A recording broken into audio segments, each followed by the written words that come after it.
Why is there a black screen there? Strange. Oh, there we go. Oh, there's a cloaking device? Huh.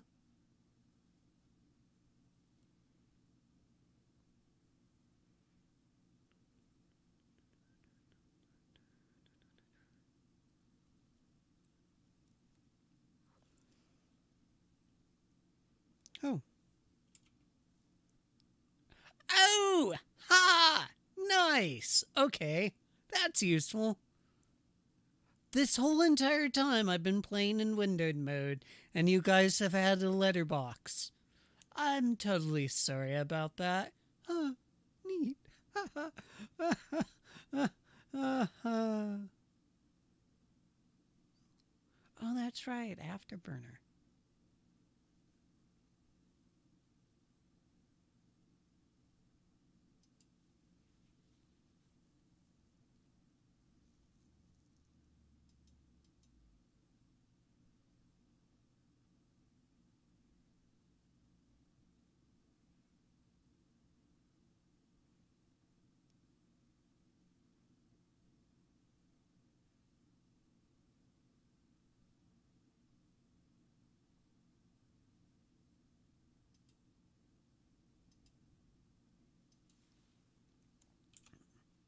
Okay, where am I? Okay, let's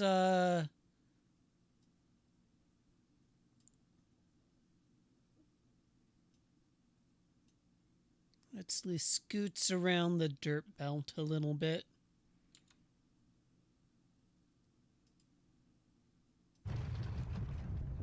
Oop. Do I have any missions? No, I do not.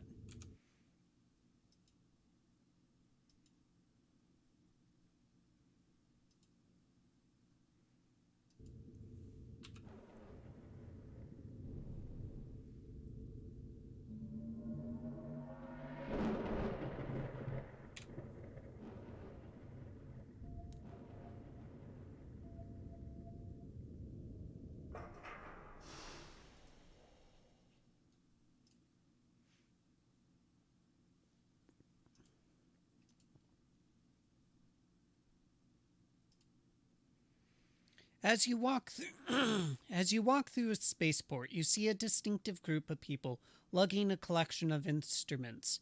The band, there might be riots. Yes!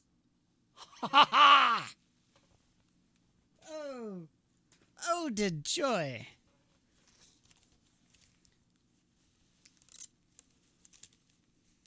Would you like to see if there's anything you can do for them? Yes. They're very happy to see you. You've always seemed to have amazing timing, says Ulrich. We're just wondering who could transport us to a gig of sorts. Up north, and then you come along. Any chance you could take us to pilot in the Elnath system? You've heard of the planet, the weapons testing world for Lovelace Labs, you ask? I'm surprised you'd be able to find a big enough audience there. Oh, we'll have an audience all right. We'll just put out a new album called Songs for the End of Civilization, a war protest album. We want to film ourselves playing a concert right in the middle of a missile testing range. Of course, we'll probably end up running out of there with Republic intelligence nipping at our heels.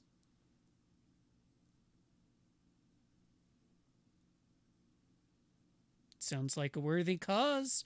Great. Now the only question is where we'll go afterwards until the fuss dies down. I was thinking it might be a great chance for our band to reconnect with the squirrel people. What did you call them? The High, you say. Excellent. We go thumb our noses at the military industrial complex, and then you take us away with the peaceful squirrel people where the government won't bother us. Once more, they begin loading their stuff onto your ship while you start to course a plot to the El Noth system.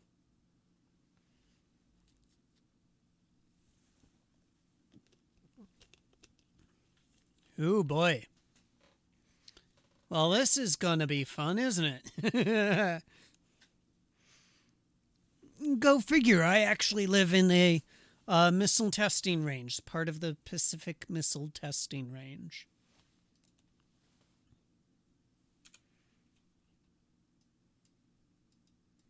Will I be able to make it? No.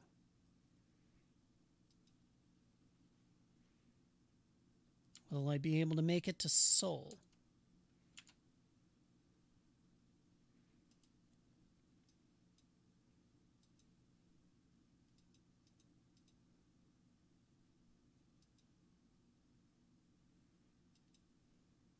Yes.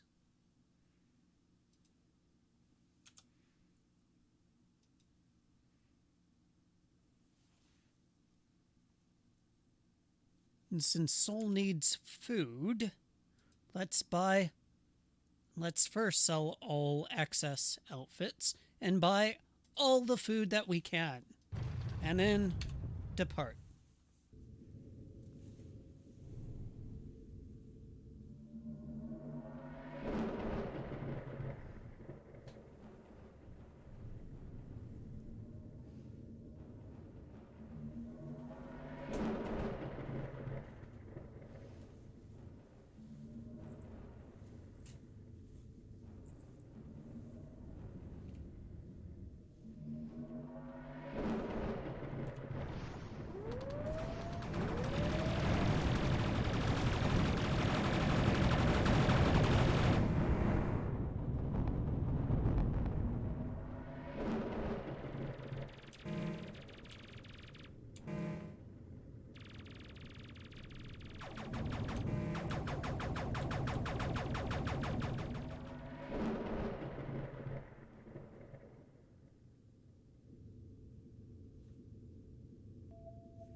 Wow, wow, wow, wow, wow.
That netted me a nice little profit. Let's go to maps. Oh, I'm not going to be able to. I'm not going to be able to land there. Hello, Willie. How ya doing?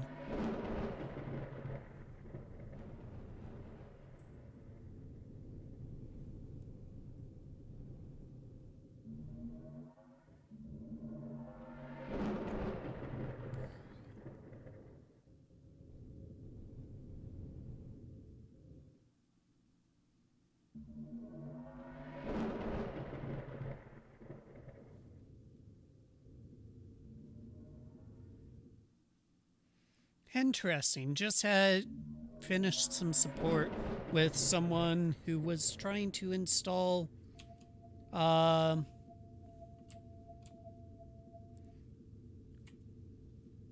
OpenSUSE tumbleweed from the net installer, but they were having some issues getting their network set up. Also, in this, I'm landing on a planet that is used as a missile testing range, and I will be dropping off a ban called There May Be Riots.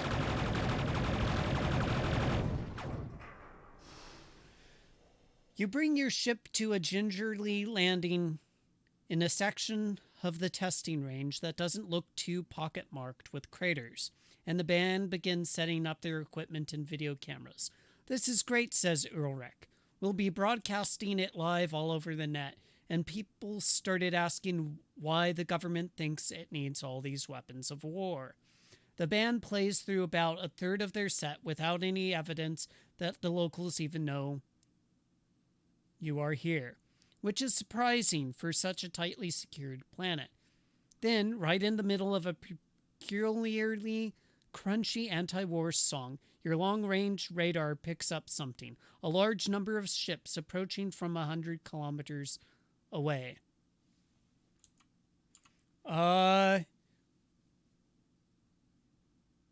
We got ships incoming. The band stops. Ulrich turns to the cameras and say, "For all of our fans out there, we'll be back after a brief intermission." "Did they hail us?" asks Ulrich. "No," you say. He swears and then shouts at the rest of the band, "Gentlemen, time to back up, post-haste, before we get turned into a tragic industrial accident." The band has just packed the last of their equipment away when the ships come into view. A swarm of unpiloted combat drones. They seem to be engaged in mock combat with each other, but their flight path is taking them straight in your direction. You power up your shields just as the first drones decide that your ship is a valid target for their lasers.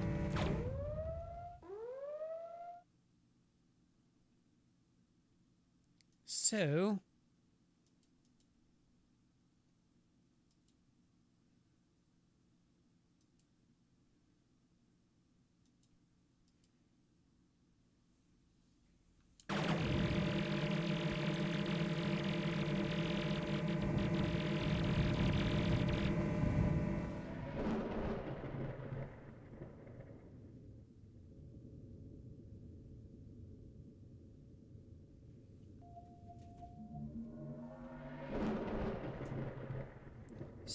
off I go.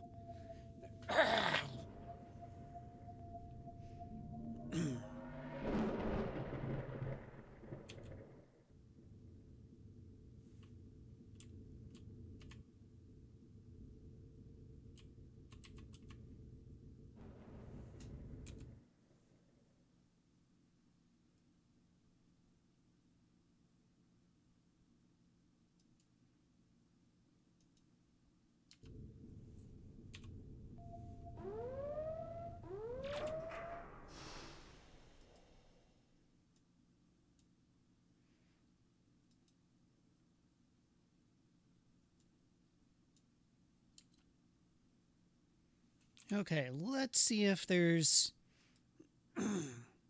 anything I can sell there. Metal. Lots and lots of metal. Always metal.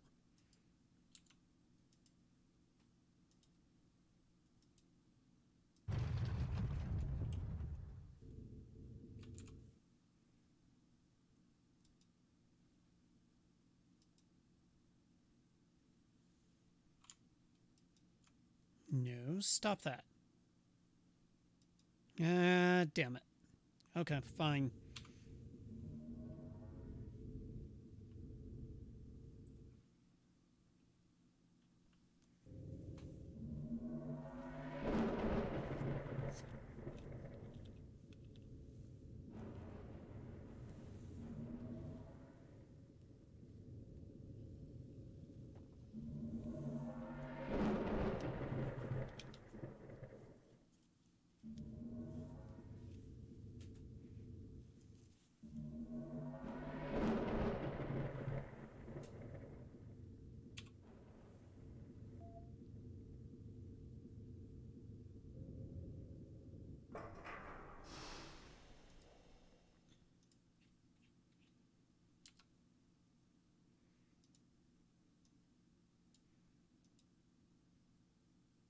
Ah, I'll be able to make it. Okay.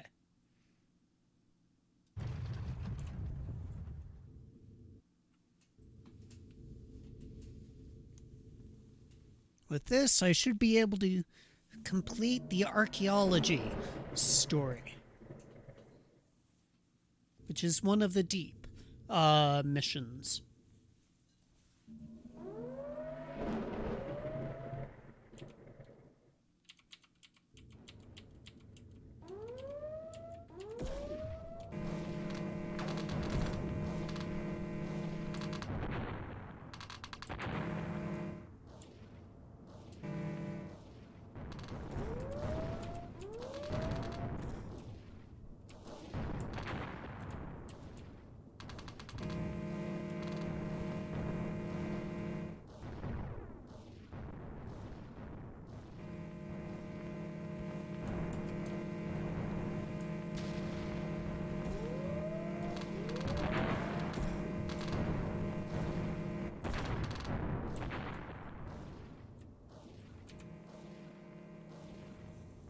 Let's GTFO.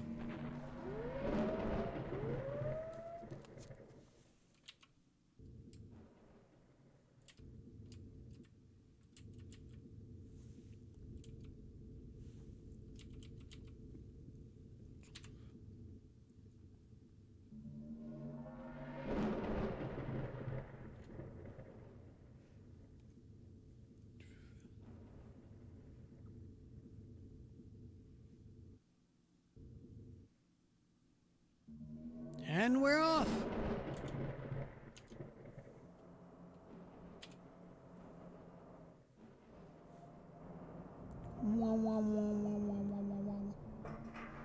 You arrive on Allhome, but realize you're... Oh, god damn it.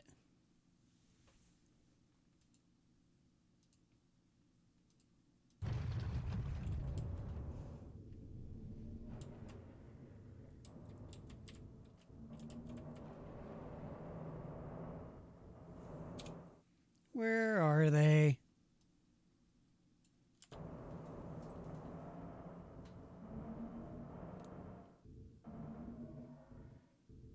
By the way, I cannot defeat those weird, big-ass looking ships that are known as beetles, I believe. Yeah, these ones up here. These big ones. Goal is to eventually get them because they're really good ships. Pardon me.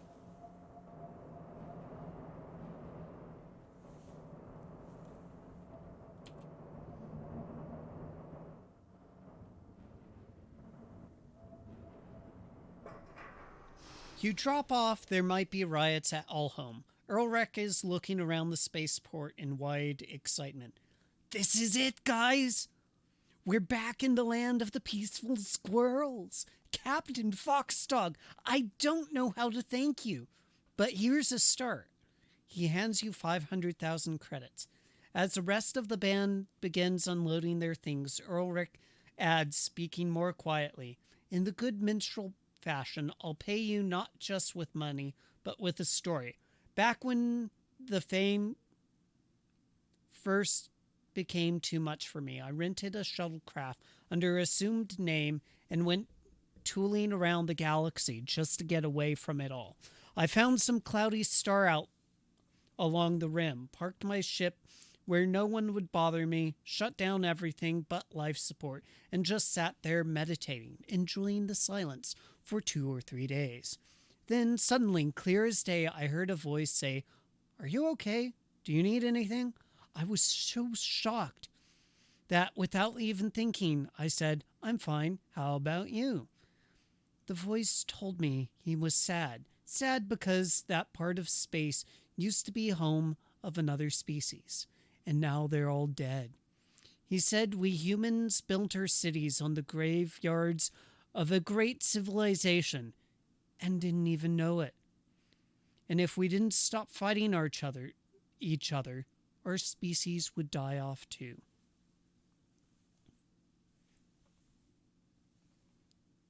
Sounds like a good warning. Then best of luck to you.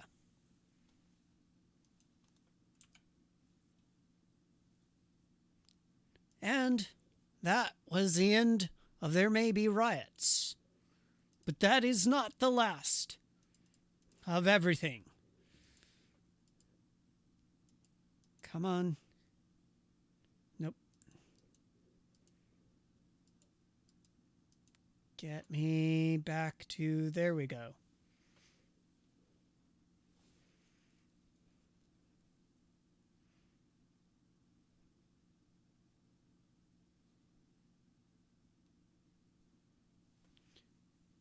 Okay. Eldira. Sell all. Massive profit.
Okay, now I need to figure out where that planet is.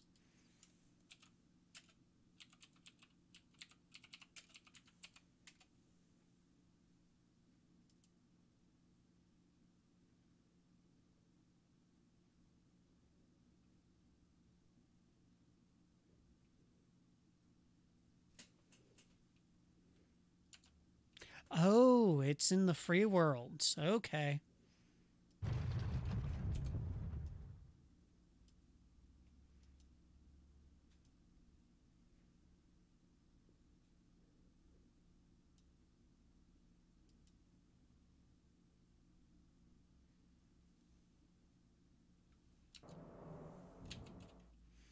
Let's get some luxury goods so that I can make some money.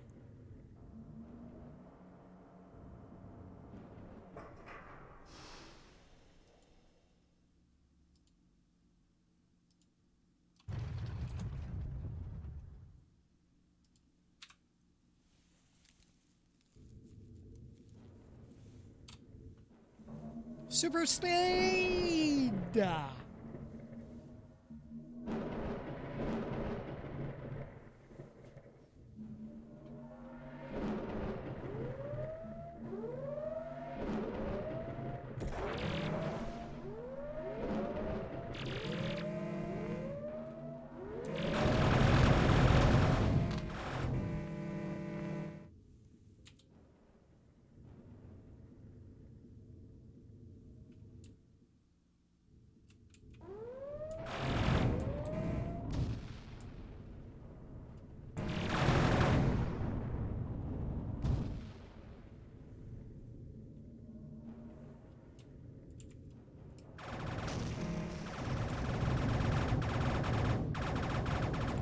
Oh, for a moment there, I was like, oh god, it's more pirates. Trading. Sell all. Job board. Because I need to make it down here, let's see what missions I can take. Escort to reunion.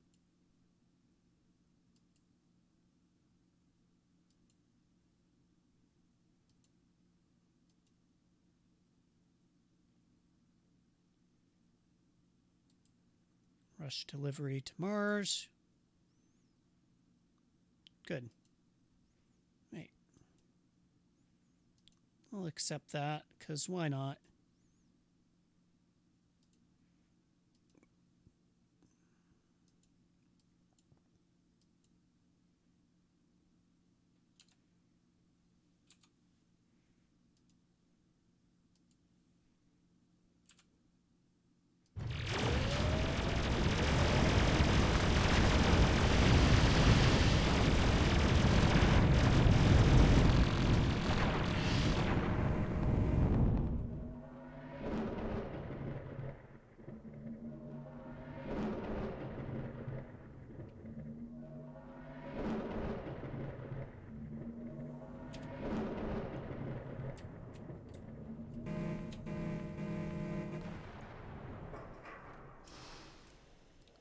Sweet.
As I said in the chat there, any of you watching, I really, really do appreciate it.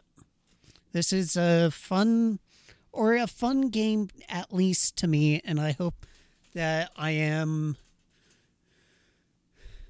imbuing the excitement that I have for this game onto you as well. Since it is a very, very well done game, and it's had a lot of work put into it.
Outfitter, woohoo!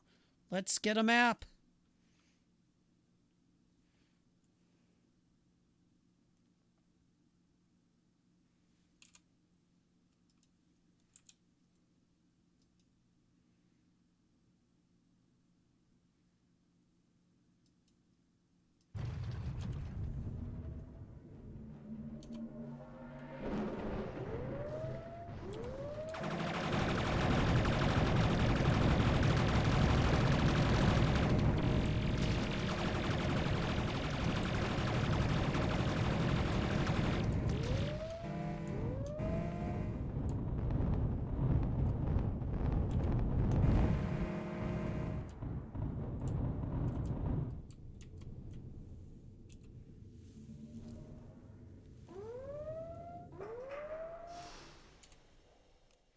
Whoa, was that a 606 credits? Wow.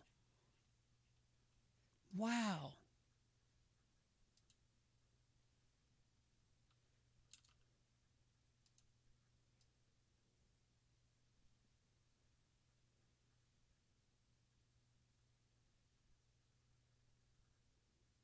Oh, there it is. That's where I need to go.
Industrial? Okay.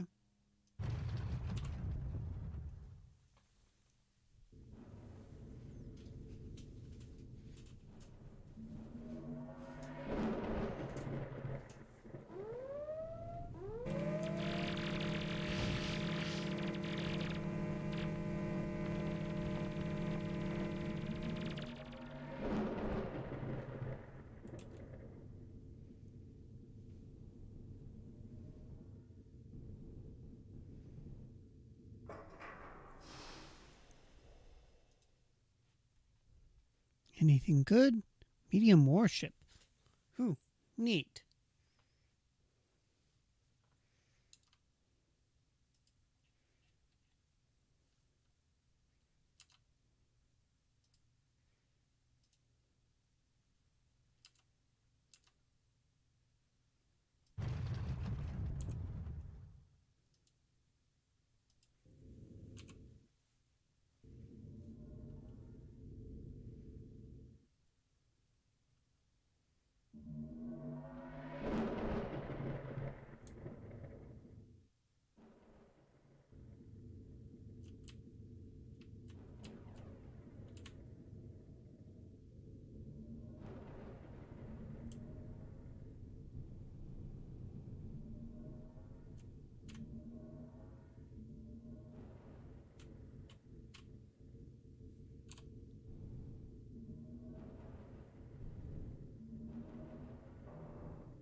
As your ship drifts through the cloud of dust that surrounds Ilndra, it occurs to you that this must be the cloudy star out along the rim that Ulrich from There Might Be Riots told you about.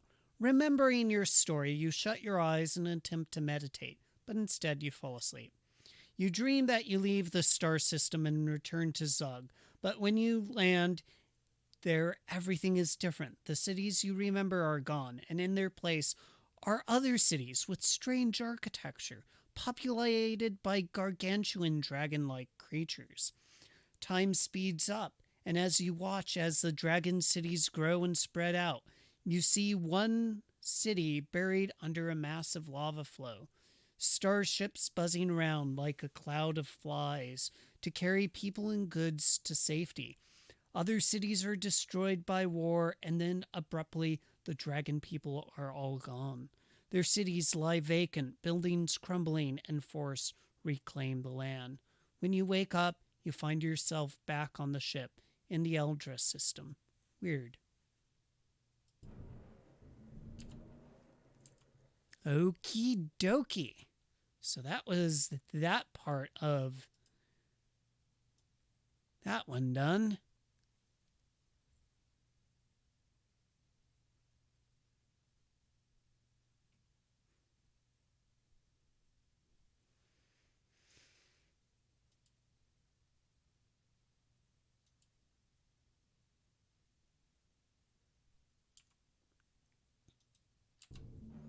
Okay, now to head to Zug.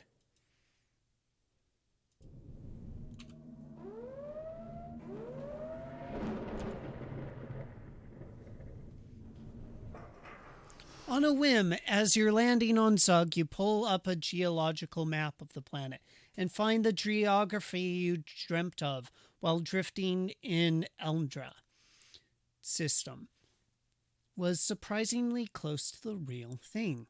There's a massive basalt outcropping right where you saw the lava flow burying a city. There's no way your ship's sensors can tell what's beneath it, though.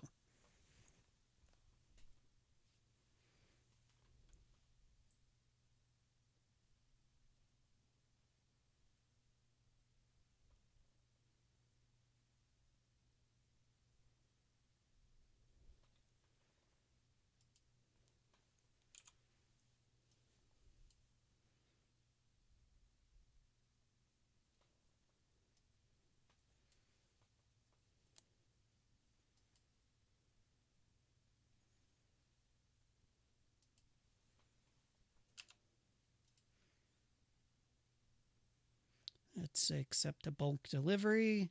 Delivery. Anything else? Rush. Rush. Rush.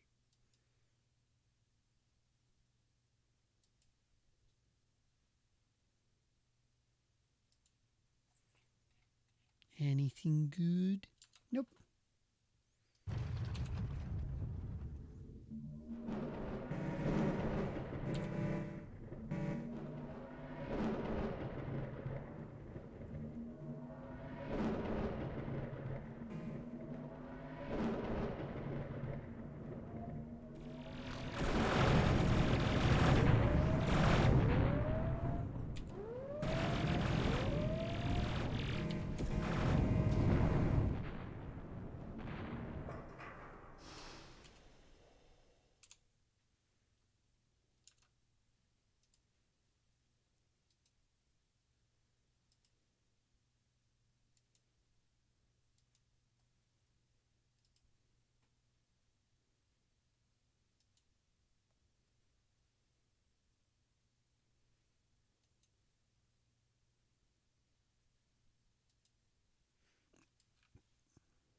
Wow, luxury goods. Holy crap, that's a lot.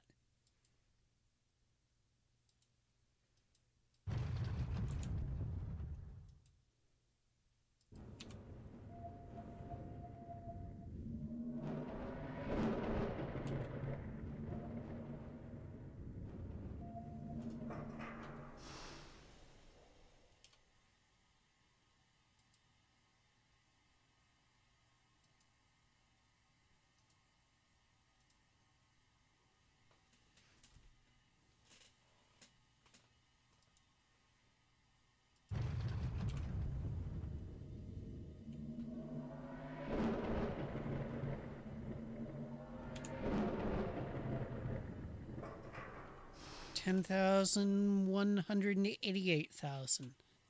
Nice. Job board. Is there anything there? No. But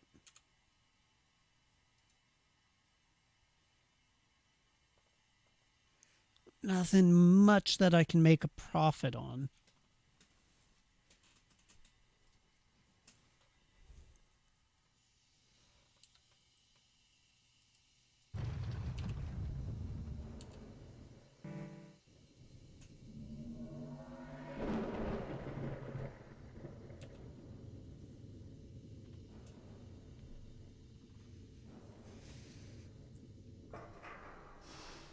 You unload the strike breakers. This is the planet where the archaeologist Albert Foster has his lab, the one who sent you on a mission to collect samples from a planet in the deep. Would you like to try and convince him to look for signs of an ancient civilization in the rim systems? Yes, absolutely. Absolutely, of course. Foster seems rather glad to see you. You do your best to pique his interest without saying anything that will make him think you're crazy. He's clearly not buying it.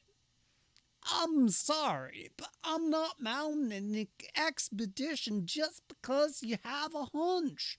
So unless you're willing to tell me the source of your information, I'm not interested. He turns his attention back to the data pad that he was reading before you walked into his office.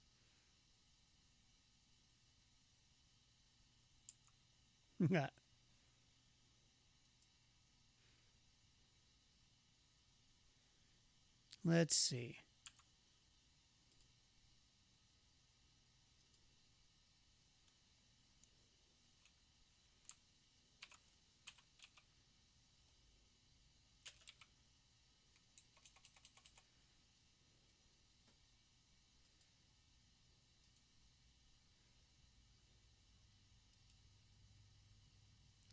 You had a dream?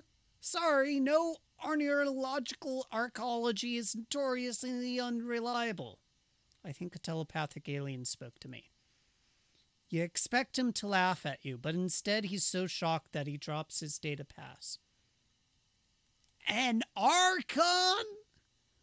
How the hell did you get entangled up with one of those?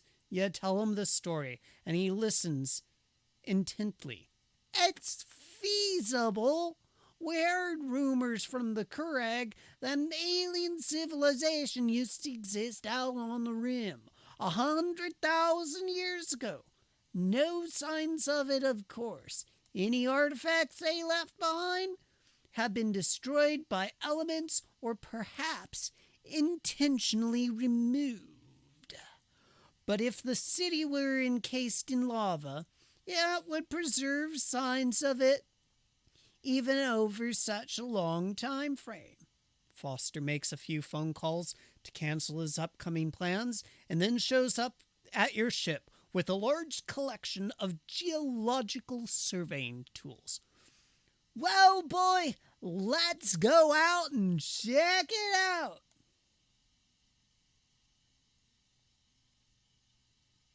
I know. For some reason I gave him a southern accent. I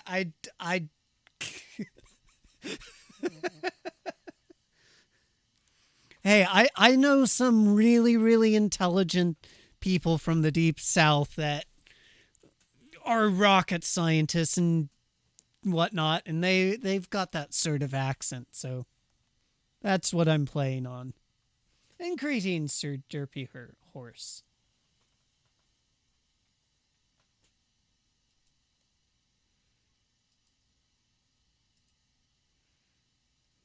Now, since I need to get back out there, let's see what missions. Escort.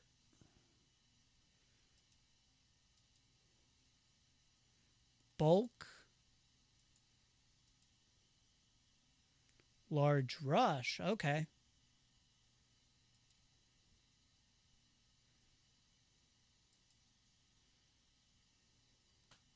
Oh, since we're going to be going there, let's see, what can I make a profit on? Little or nothing. How about there? Electronics. Metal. Not really worth my time.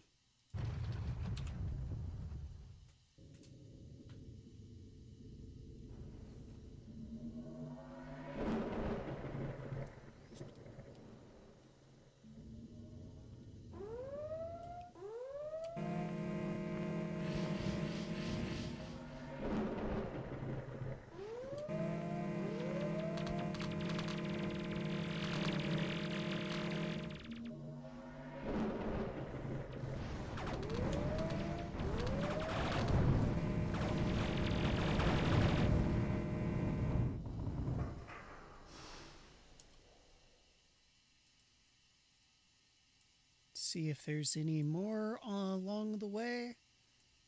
Yes.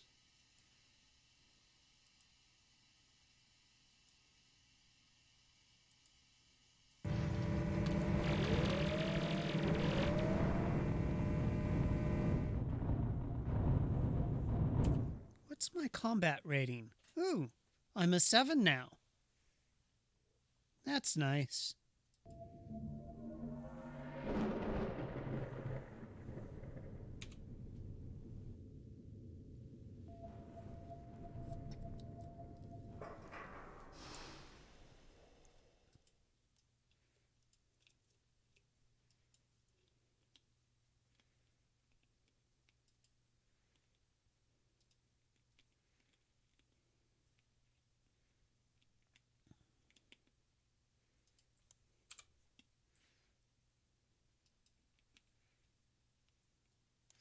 Okay, medical.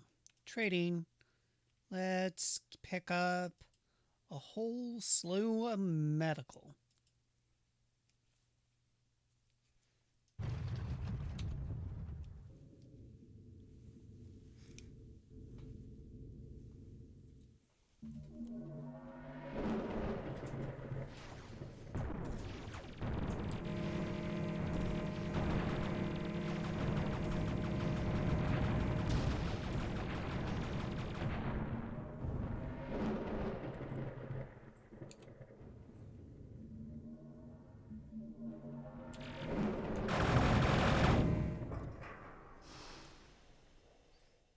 $60, $141. Nice, nice.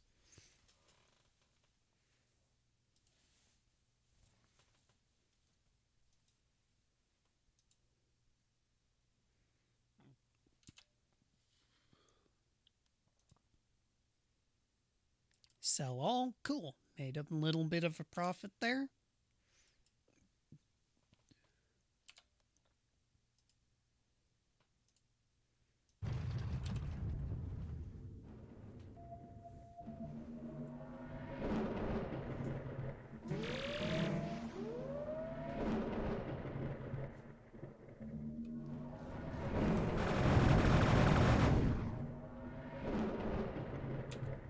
What?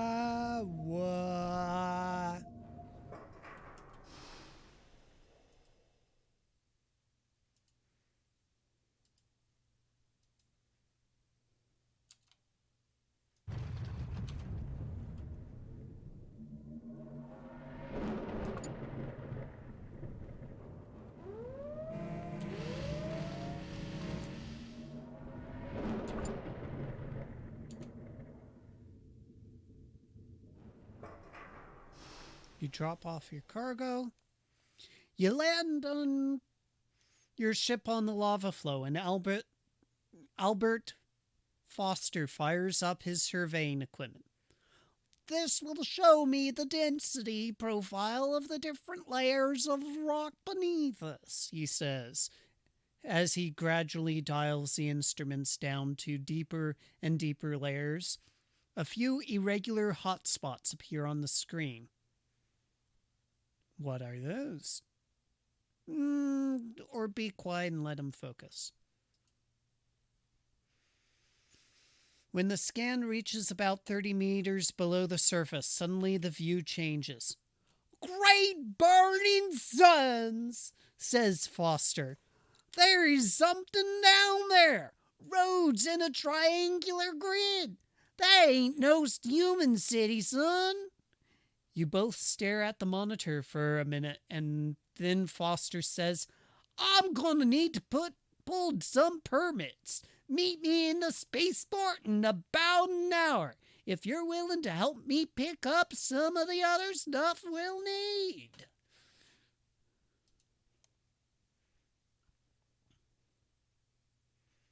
Whew.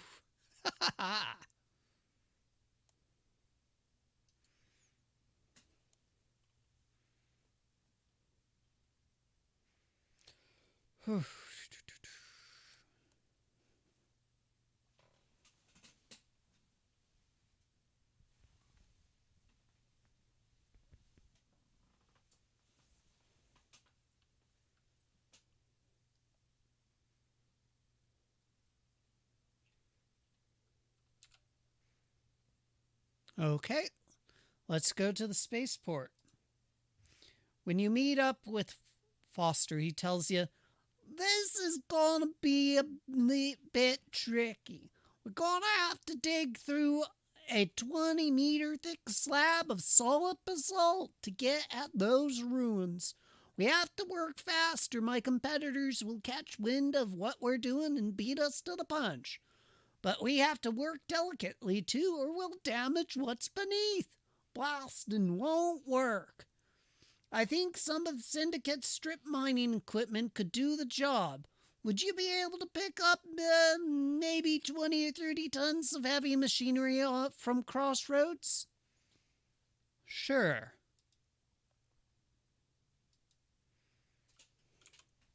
Crossroads. Oh, there it is.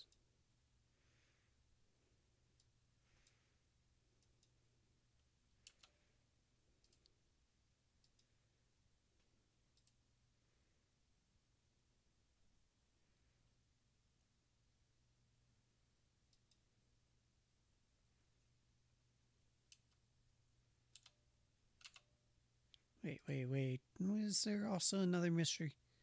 There is another mission there. Ha ha ha.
Oh, I'm already there, huh?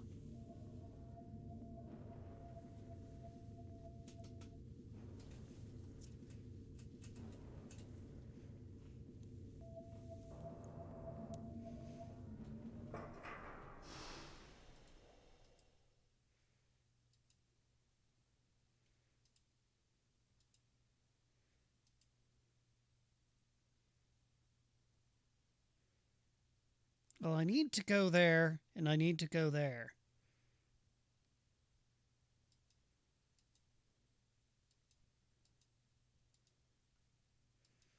That takes precedence, though.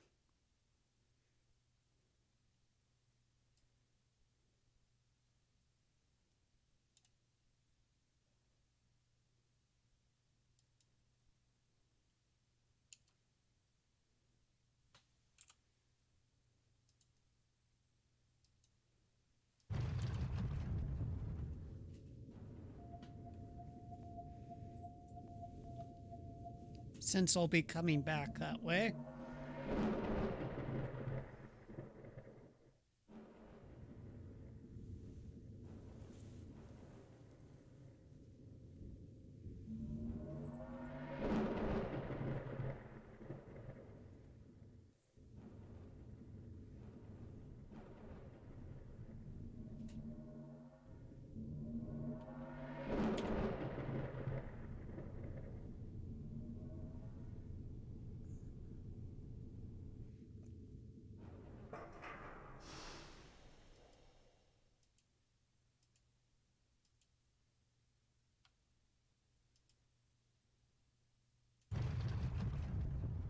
Wait, what do you mean?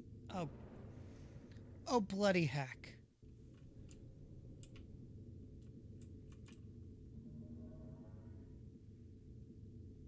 Why is my ship not here?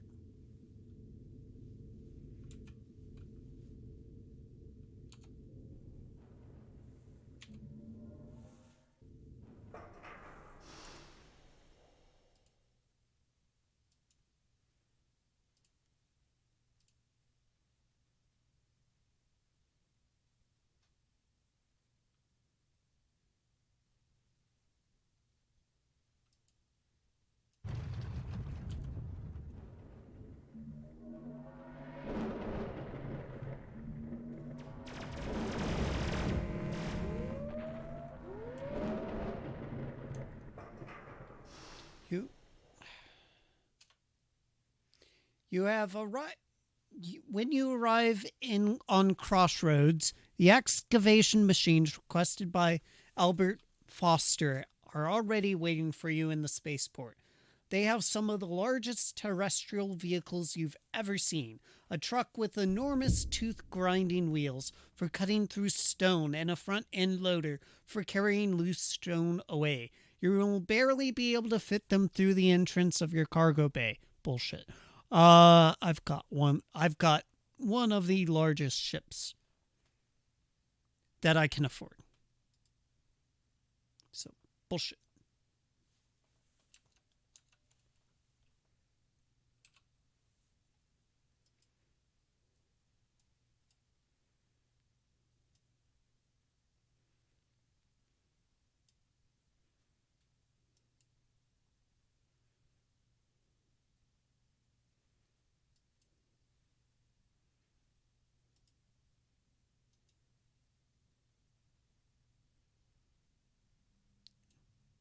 Wait, abort.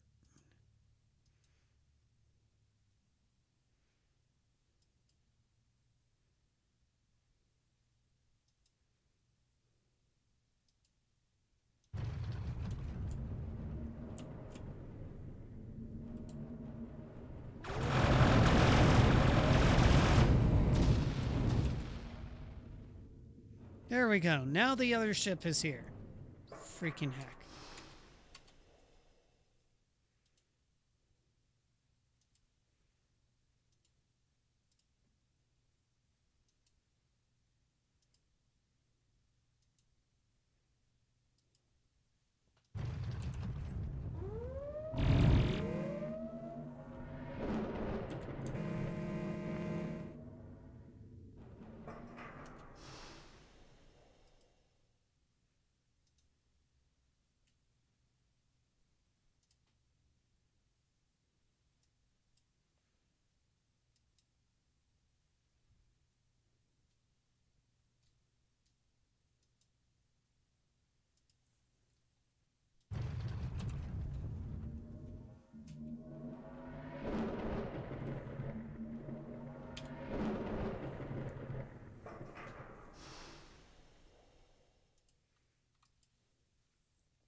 Nice. Okay.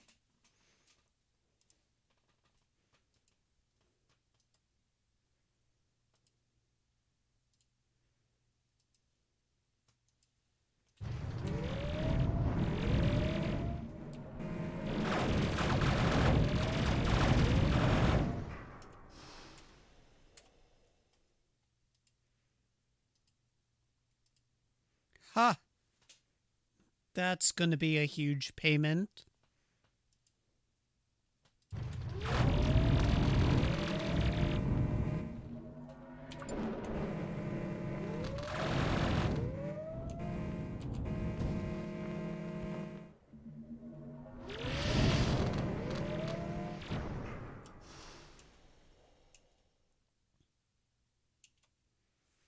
You drop off the excavation machines at the dig site on Zug and receive your payment of 300,000 credits. Foster has already marked out the lines of where he wants to dig and has completed a much more detailed geological scan. We'll be starting with the narrow trench, he tells you, and expanding out from there. It'll need to be wide enough to include a ramp for the vehicles, of course. So we'll need to move a lot of rock. And when we get within the last 5 meters or so, I'm worried about the vibration that the grinders may be too destructive. So I'll need laser excavation equipment from Asgard next. You agree to fetch the equipment, and he begins directing the work crews to get the digging started.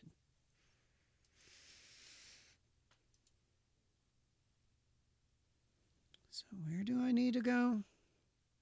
Holy Toledo, Batman. So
equipment.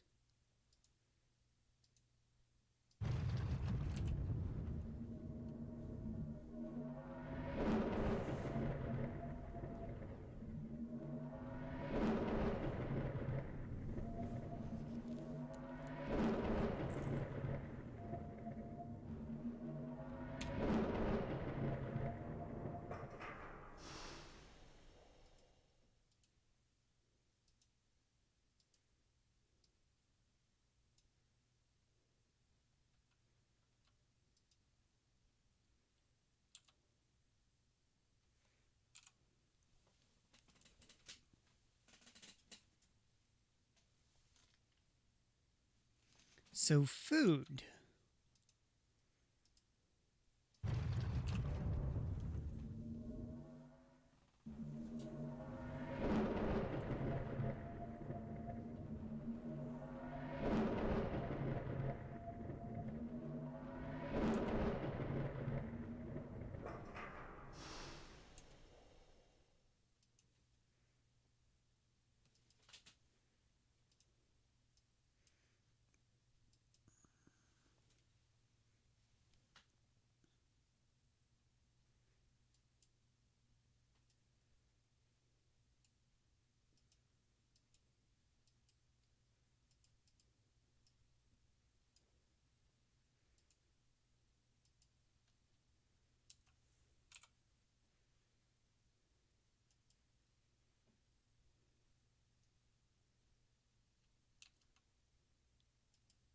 Heavy metals?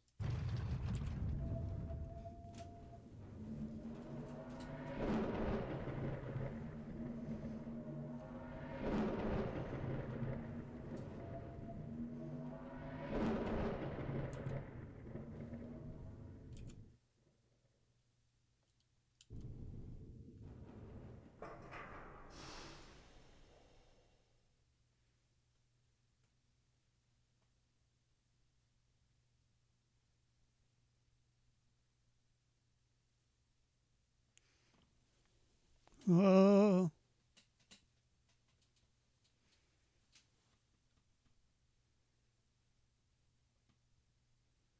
Follow their orders.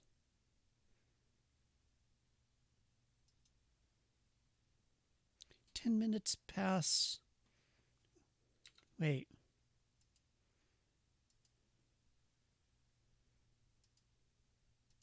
Let's go. Oh. Wait, did it just nerk on me?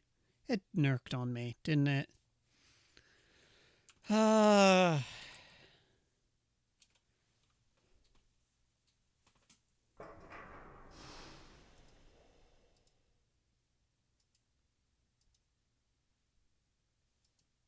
is not liking that save.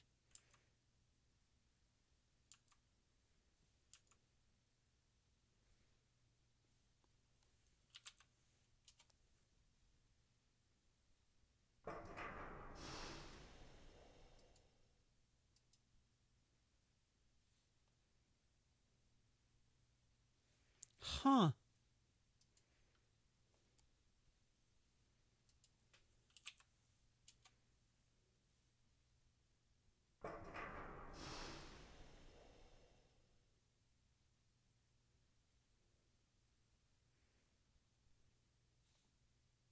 Hola.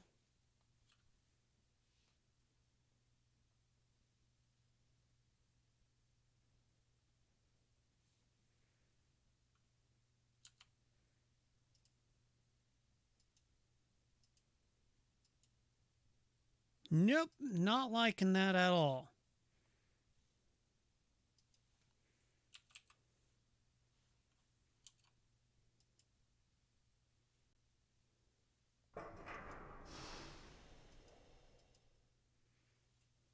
"10 minutes pass in silence until a figure enters the room. You discern a tall, dark woman wearing what looks like a deep security uniform. Some of the badges and stripping are unfamiliar to me. I hope my men didn't have to struggle too much to get you here." "Don't worry, it's fine." The woman chuckles slightly. "I don't need to be sarcastic with me. Now, you know why you're here." "I do?" "Well, if you don't, let me jog your memory. You took a small chip of wood from a historical church in Midgard, nothing criminal, mind you, and returned it to Vinci, where I assumed you handed over to an archaeologist, Albert Foster." The tone in her voice as she says archaeologist clearly conveys her disdain for his title. "Later, you returned to Midgard with Albert Foster in tow, prompting us to run you out of the deep. My first question to you is, what exactly were you doing with Albert Foster?"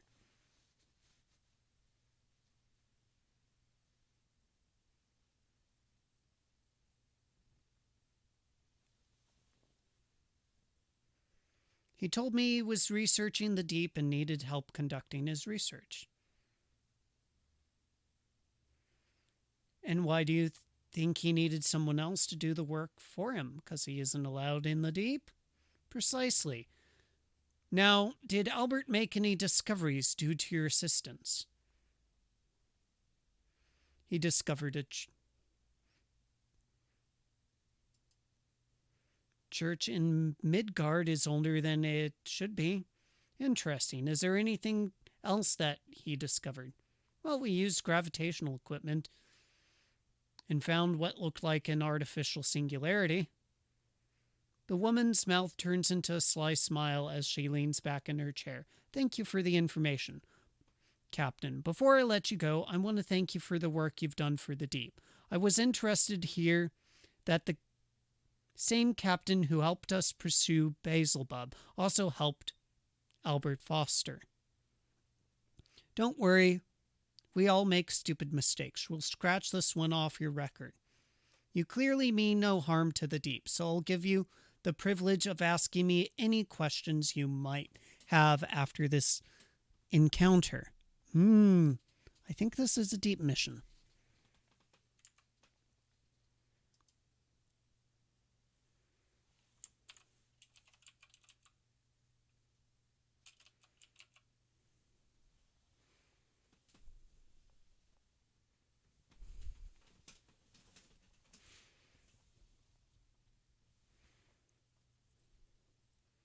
Is there really an artificial singularity on Midgard?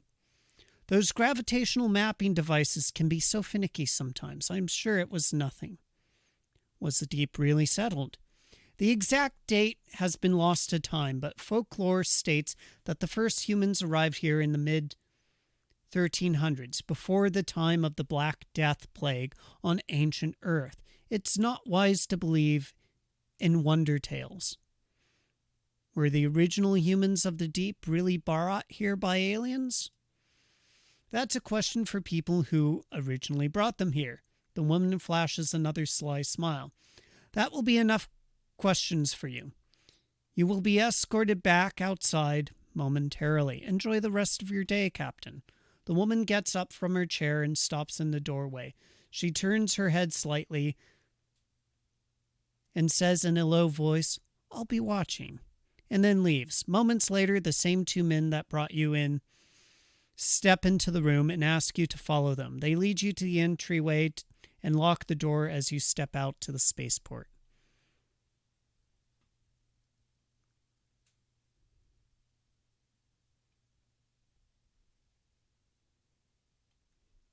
This is the deep questioning.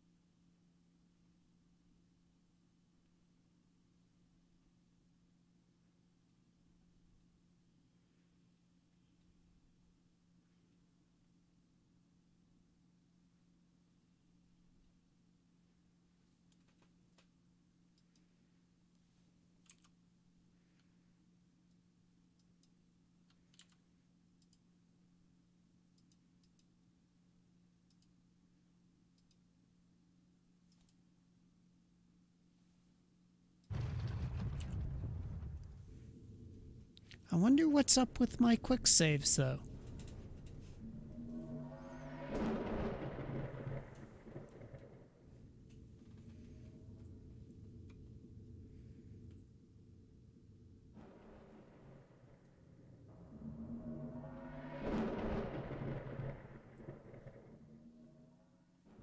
By the way, I am using the Steam version and not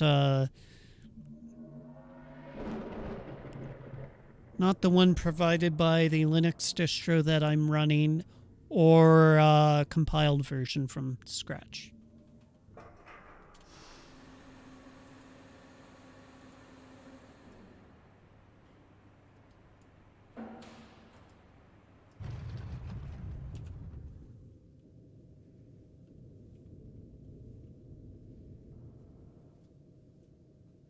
Although I have compiled this game from scratch before in the past. I have more hours in this game than I'd like to admit. But it's been a whole heck of a long time. Once again, the equipment that Foster needs is waiting for you when you land. It's a truck carrying a power generator and an articulated arm with a laser cannon mounted at the end. You can't help imagining what would happen if it malfunctioned and began firing inside your cargo bay.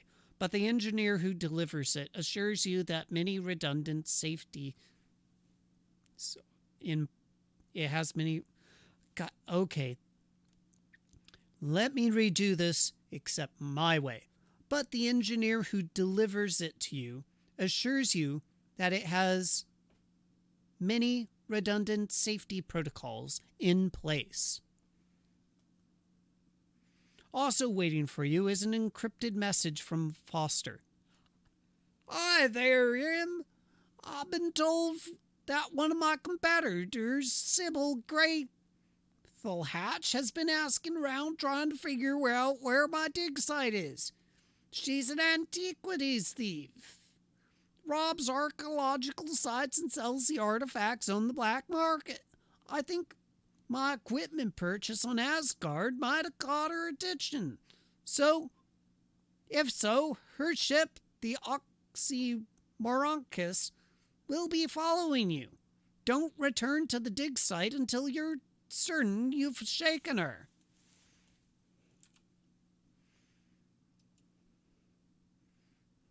Okay. Let's do this.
God damn it.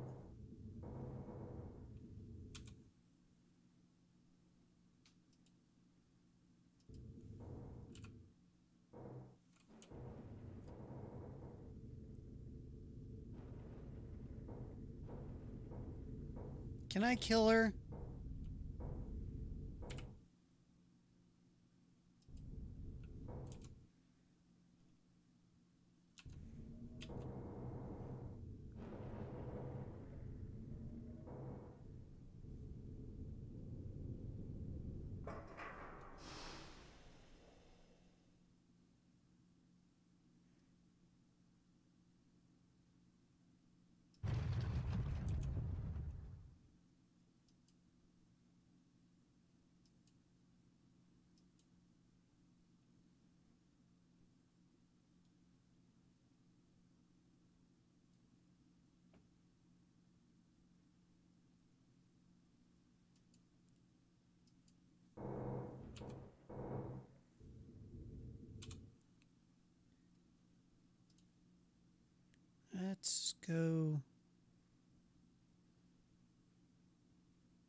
I'm not liking her at all.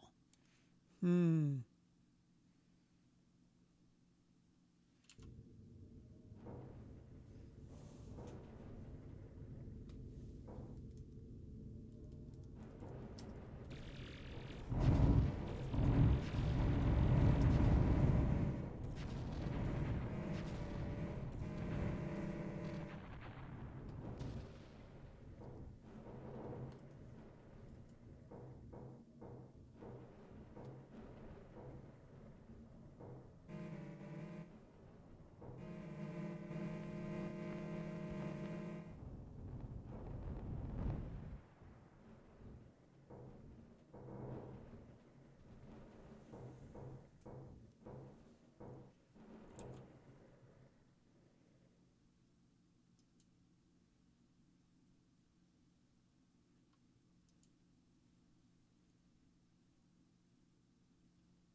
When you return to the dig site, Foster's trench is almost already 10 meters deep. You tell him that you saw the oxyrhynchus on your scanners, but you were able to evade it. Yeah, with some lasers. You don't need to tell him that.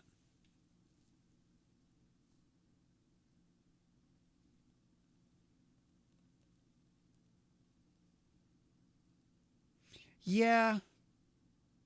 Um, One of the issues, Sir Derpy Horse, is I'm running at a high bit rate. So if your internet connection is not running somewhere between 3.5 to 4 megabits per second, you may be having some issues. I am not a Twitch partner, so I do not have the ability for alternative uh, resolution options. So I do apologize for that. Blame Twitch. Good job, he says. Now we need a xenobiologist who can help us make sense of what we've found. A friend of mine, Amelia Lee, has been living on the Quark-Ring world for the past decade or so. She agreed to come and visit the dig, and also to see what Craig can tell us about this old alien civilization. Well, here's your pay for transporting the laser cutter. He hands you another 3,000 credits. You agree to pick her up, and he returns to supervising the excavation. Yeah, I'm looking at my bit rate, and it's pretty darn consistent. So,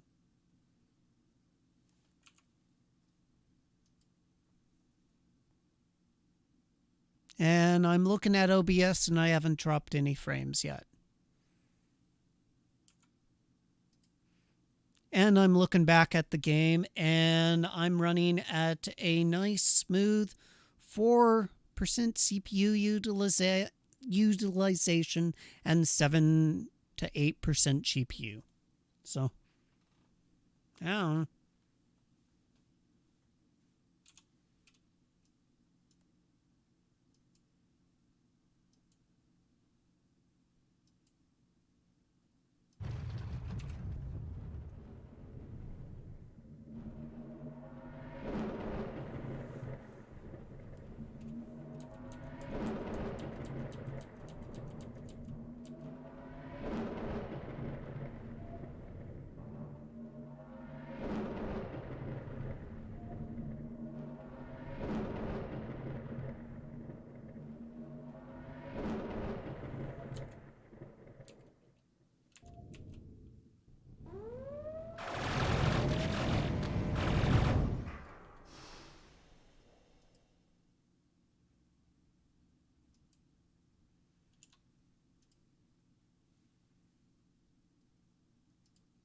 Oops, I forgot I had that. Let's see, what can I trade there?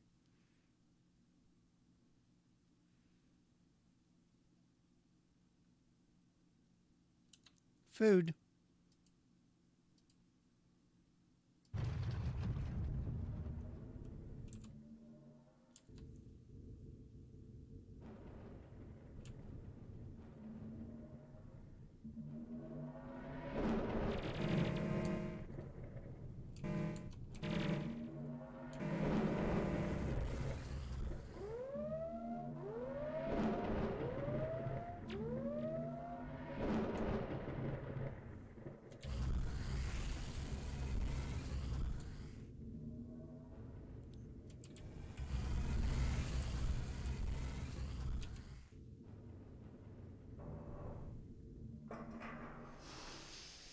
You hadn't seen pictures and videos of the Kurog before, but this is your first time in a spaceport that is owned by them. The architecture is truly alien.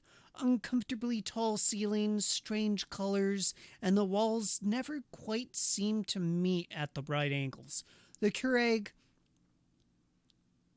themselves are equally strange, towering above you, some nearly 3 meters tall. Their legs bend backwards at the bottom, like a dog walking on its hind feet, and they move gracefully, almost silently. Most of the Kurag you see are dressed entirely in shades of gray, or only slight hints of color. Kurag fashion seems to revolve not around color, but texture. Coarse and fine woven fabrics, patterns like lizard scales or cobblestones, and the occasional decorative fringes of sponge-like material.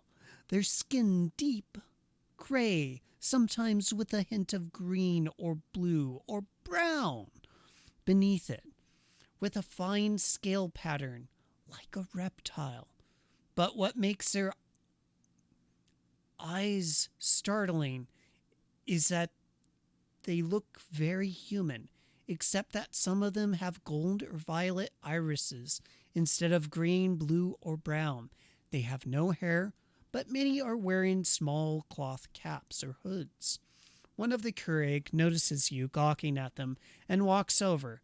It squats down on its haunches so that its eyes are level with your own, and it says, "Hello."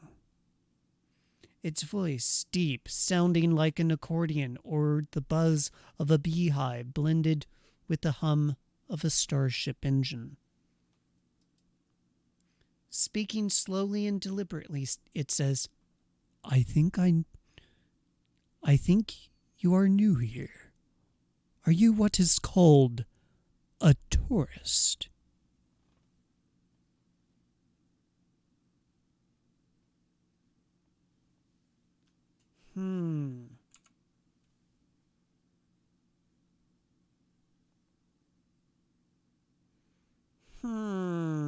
Do I want to do that? Let's check something out first.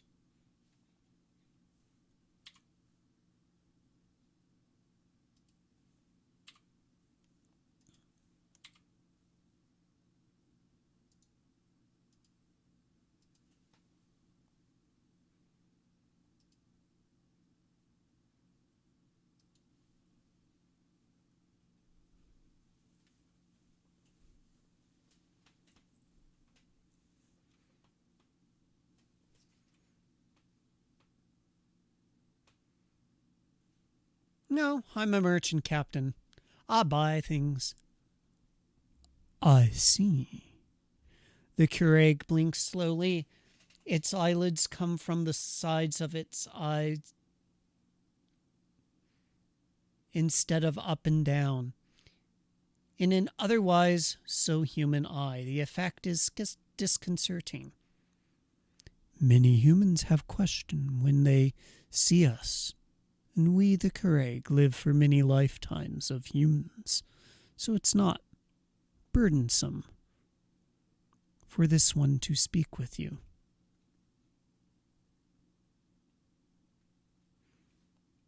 Can you tell me about the Keurig?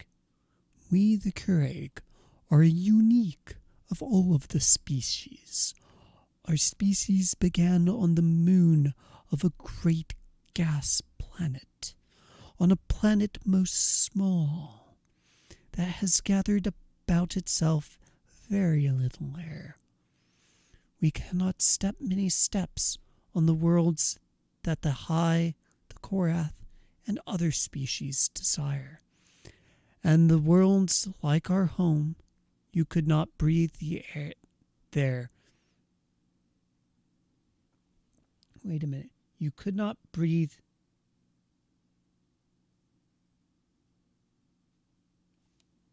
I think there's a typo.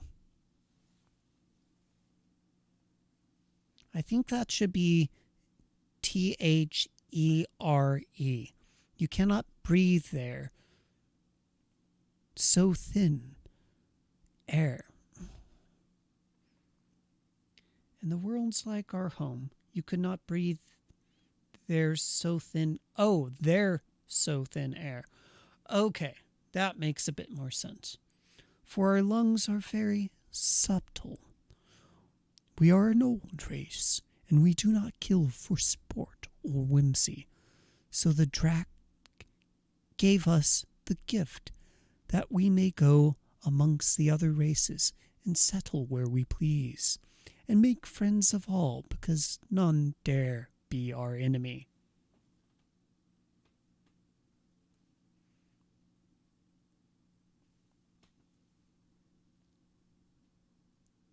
Who are the Drac?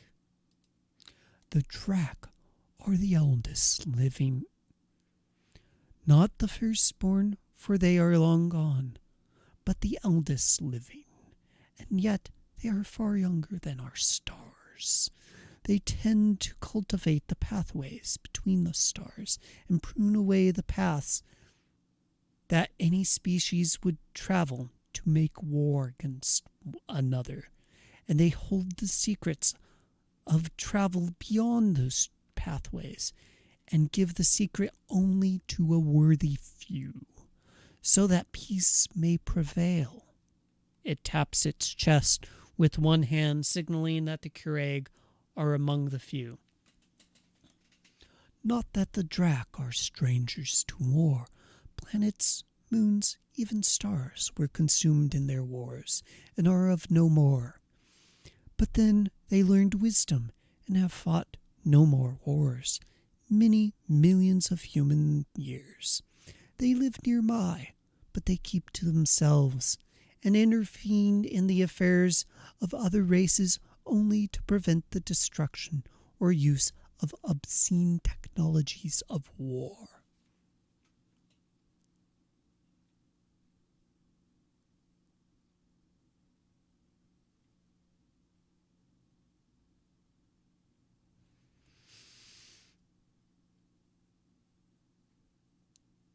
Well, I hope we never do anything that bad enough to force them to intervene. I hope so too, human. The Keurig stands up, towering over you once again. As long as you are a seeker of peace, you are most welcome on our worlds at any time. It bows to you. You are not sure if that is a Keurig gesture too, or if it's just simply imitating a human custom. You bow in return, and the Keurig walks away.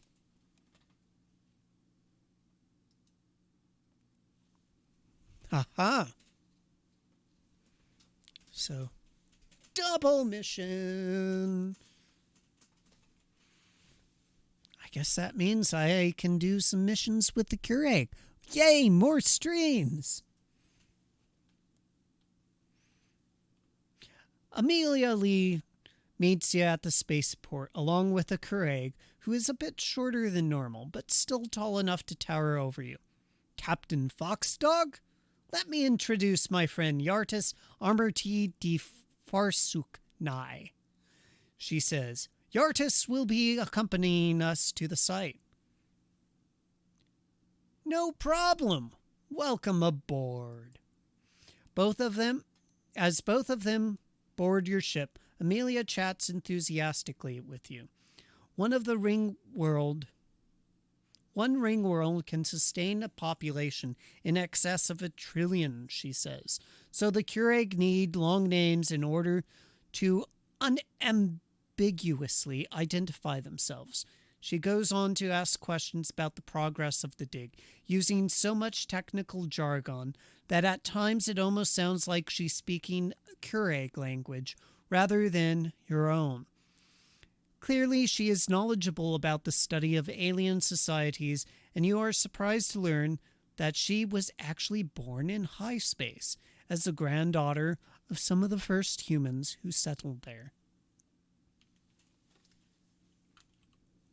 Amongst the squirrel people! Whee!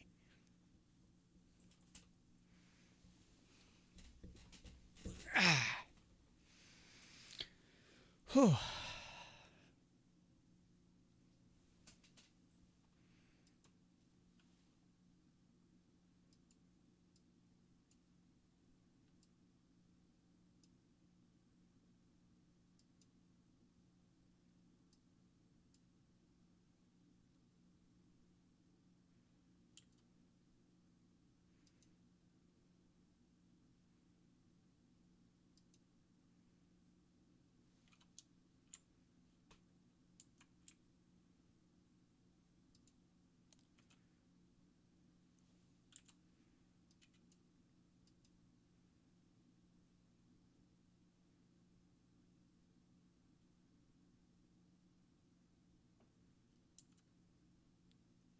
Wait, okay, so I can make it to there. What can I sell? Heavy metals. Okay, I've got lots of heavy metals.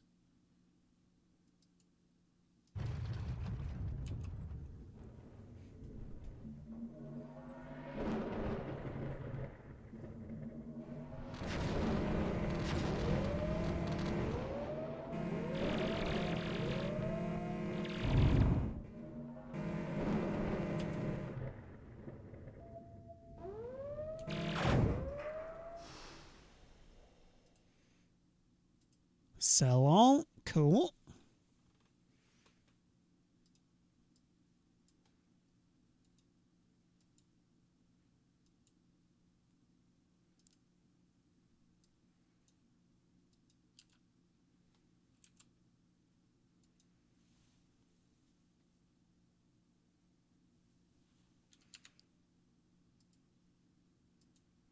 Buy all the clothing.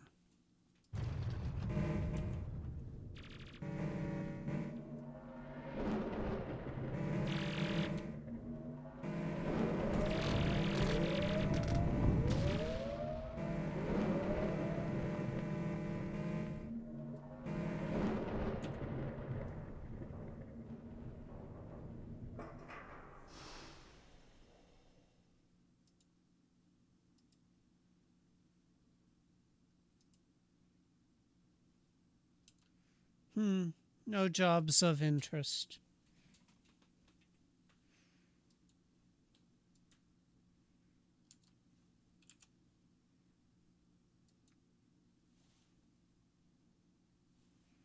Equipment. Trading. Equipment.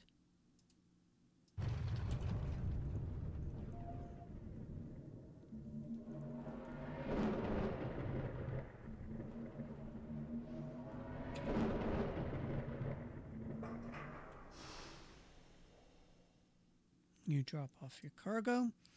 Foster meets Amelia enthusiastically when you land, but seems less enthusiastic about having Yarthus here as well. The dig has nearly reached the target depth, and at the deepest part of the trench, they are now slicing out blocks of stone with the laser and hoisting them out of the pit rather than grinding through the rock. Thanks again, Captain, as he hands you a chip worth 200,000 credits. As Foster is showing the three of you around, one of the workers runs up. Mr. Foster, he says, there's a ton of traffic on the emergency militia channel. I think the planet's under attack. Foster swears and looks up at the sky if expecting pirates to swoop down and steal his precious artifacts at any moment. "Captain M. Foxdog," he says, "we have to keep those pirates away from the dig site at all costs, or they will destroy priceless information. Can you assist in defending the planet?" Of course.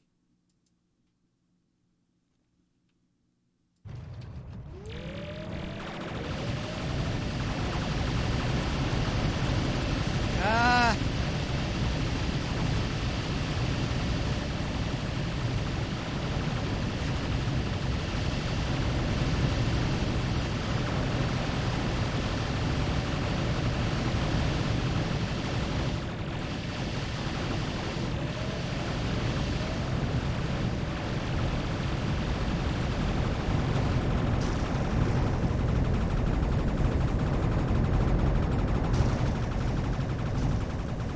Ah, shit, I lost the warship.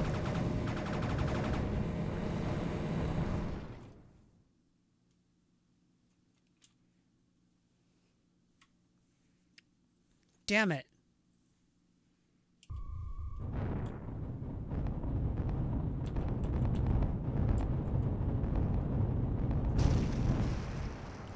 Damn it, damn it, damn it. Wait, who are you?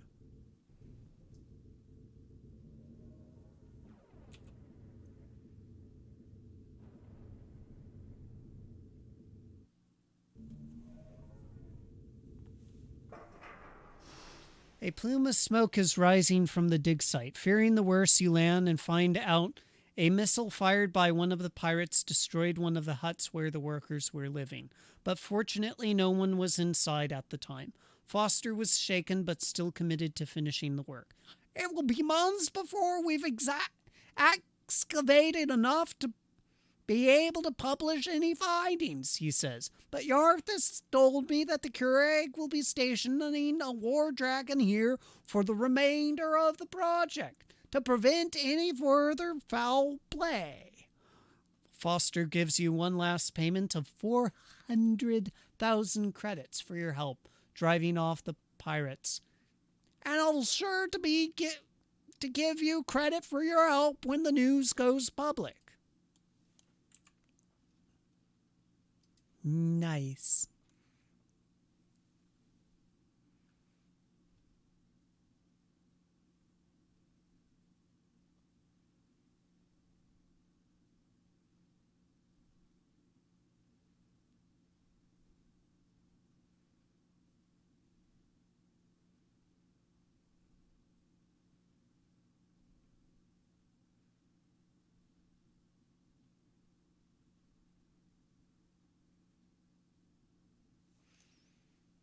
Oh, cool.